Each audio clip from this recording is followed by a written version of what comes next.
So the third lesson I learned in 2022, and this isn't so much of a lesson, but I guess a realization or a thing that I experienced was the first year, I think, in my entire life where I wish I had a father. Now, I haven't told anyone this. I haven't shared this with anyone. I haven't really spoken about this. But in the same way, I think if you lost your dad or your mom, of course it would be a horrible thing to go through, but I think it would almost be, it'd be weird for you to go through life without, let's say, your dad. I have the opposite. To me, it's almost weird, the idea of having a father. You know, for me growing up without one, it's weird, the idea that I would go on my phone and text my dad, call my dad and ask him for advice or ask him for guidance or just a feeling of safety, like someone has your back. And I think this year, I don't know why, it just started to dawn on me that I really have no one. I really am alone in this.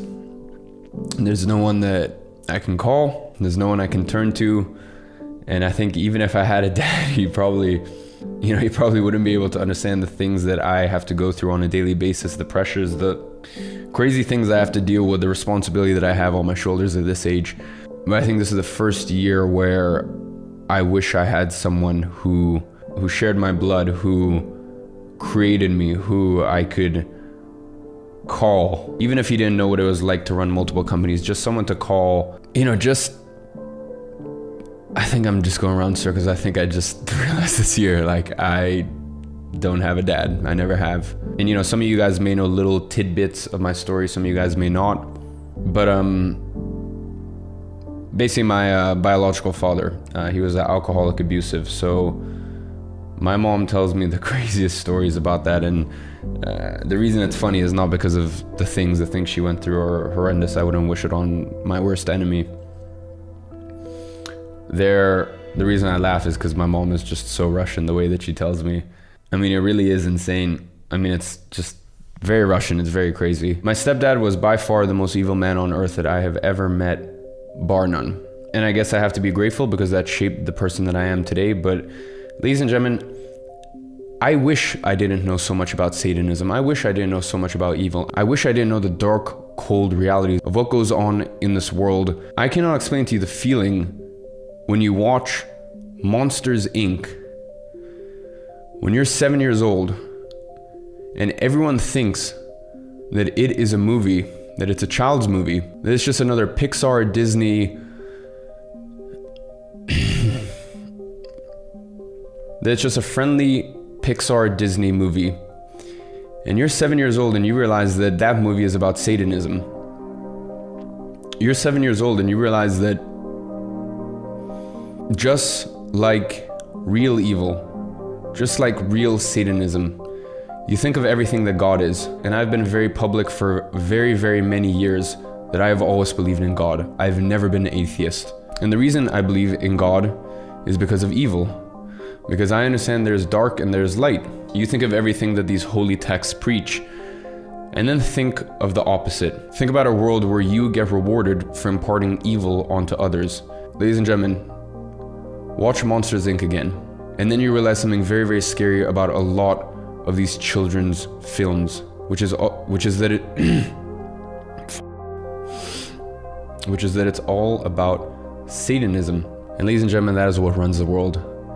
And who knows, I might even get deleted for that. But anyways, I think that's a very long story for another day. The main point is, I realized this year how alone I am. I have the most incredible support system. My close friends are the people who were there when I had nothing. I genuinely could not ask for a more incredible circle around me. My gift from God was a mother that is so amazing. She makes up for a mother, a father, a grandma, a grandpa. She's the only family I need. But at the end of the day, I am alone.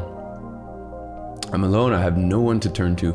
And it is a level of loneliness that very, very few people will understand. And I don't know why, but I just had this weird feeling this year, for the first time in my entire life, that I kind of just wish I had a dad. And maybe it's just this fantasy in my mind that, if I had a dad, that I would have someone that I could turn to, that I feel like could that could make me feel a little less alone in my endeavors and my conquests and my pursuits and everything that I'm doing.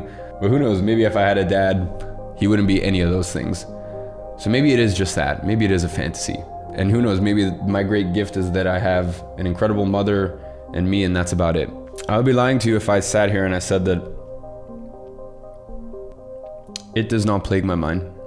And it does not matter what skin color you are. It does not matter where you went to school. It does not matter what college or university you went to. There is not a single thing on earth that puts you at a bigger disadvantage than growing up in a single parent home.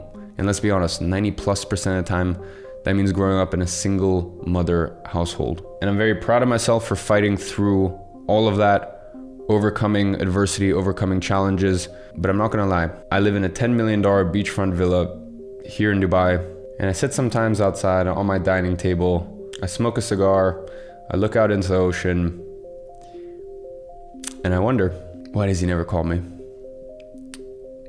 Why has he never tried to reach out? So as I said, who knows, maybe it's just some fantasy in my mind. And who knows, maybe I'm a lot happier without a dad. But hey, I've never tried to hide things from you or sugarcoat my life for the past 7 years.